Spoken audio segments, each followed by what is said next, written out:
représentants de l'État au moins jusqu'au 1er mai. 1er mai. Et aujourd'hui, on est là, on a une réunion avec les représentants de l'État et dans le même cadre que d'habitude, on n'y va pas. Et puis c'est tout, on verra ça après le 1er mai, comment ça se passe, si ça dure ou pas. Mais c'est dans ce cadre-là, on ne peut plus avoir de débat parce qu'ils ne négocient jamais. Et le premier exemple qu'on peut vous donner, c'est, puisqu'on est dans le milieu de l'enseignement, avec Macron qui est aujourd'hui dans l'Hérault, pour annoncer des augmentations de salaire. Ces augmentations de salaire, à la dernière réunion de négociation, tous les syndicats, tous, ont quitté la table parce qu'ils ne voulaient pas discuter. Donc vous voyez qu'est-ce que ça veut dire la négociation et écouter les gens qui travaillent de sa part. Donc c'est aussi, ça rajoute un peu dans l'énervement, on va dire.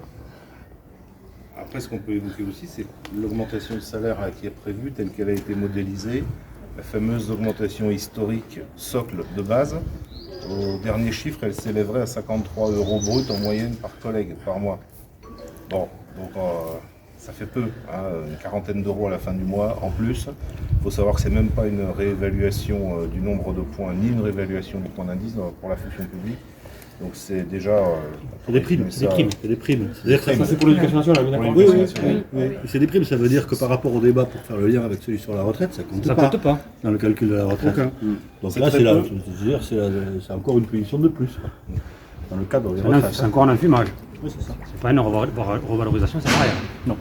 D'autant plus qu'elle est pour la plupart soumise à travailler plus, pour gagner plus. Ça vous évoque des choses, ça.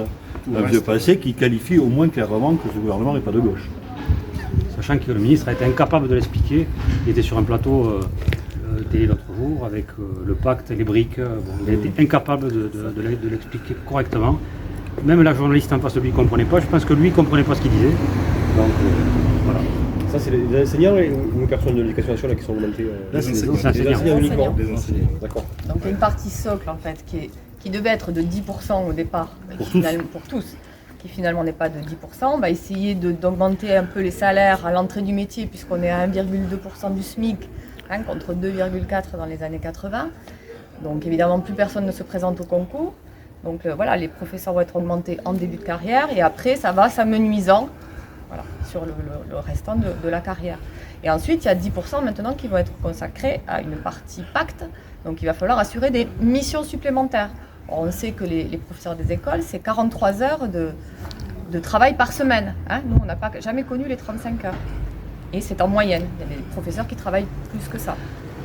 Parce qu'on ne voit pas tout le travail invisible, qui est le travail de préparation, qui est le travail de correction, qui est les réunions, qui sont les réunions avec les parents d'élèves.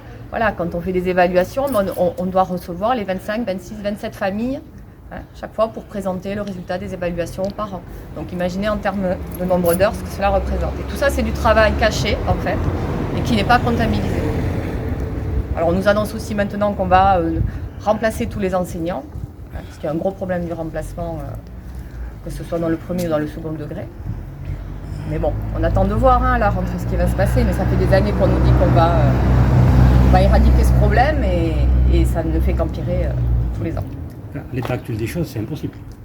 C'est impossible à part d'avoir une dégradation des conditions de travail des personnels, c'est-à-dire leur demander de travailler encore plus. Mais s'il n'y a pas de recrutement complémentaire, ce qu'il n'y aura pas, c'est impossible de remplacer aujourd'hui. Donc ça veut dire que c'est des annonces qui sont lancées, comme ça, en l'air au niveau de l'opinion publique, mais qui ne peuvent pas être suivies d'effets. Et après, c'est nous qui sommes face et aux élèves et aux familles. C'est pas les gens qui prennent les décisions.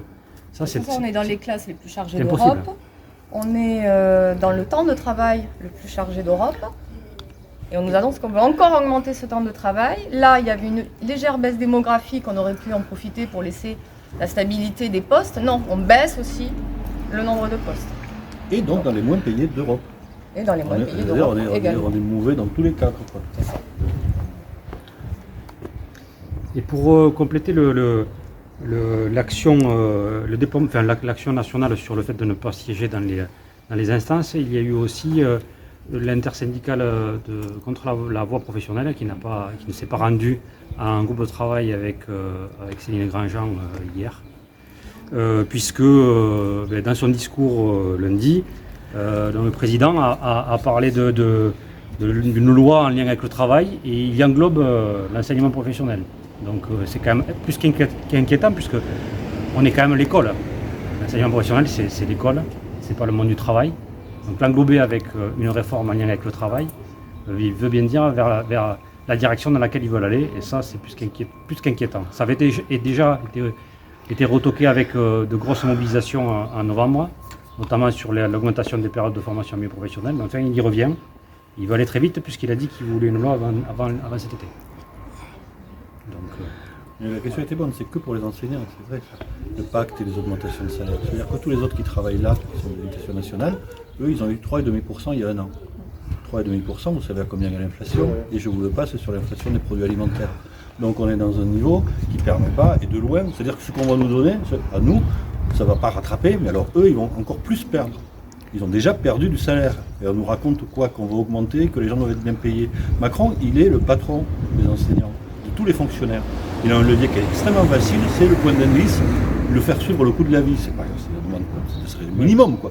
Et qu'il n'y ait pas de perte de pouvoir d'achat. Même ça, il ne le fait pas. Il dit qu'il faut discuter avec les patrons. Mais lui, il est patron. Il est chef de l'État, on est des fonctionnaires d'État. Il pourrait le faire.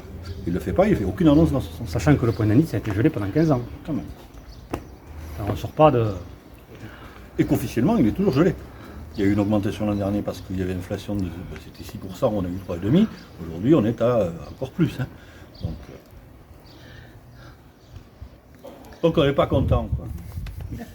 Et ça ne va pas nous passer.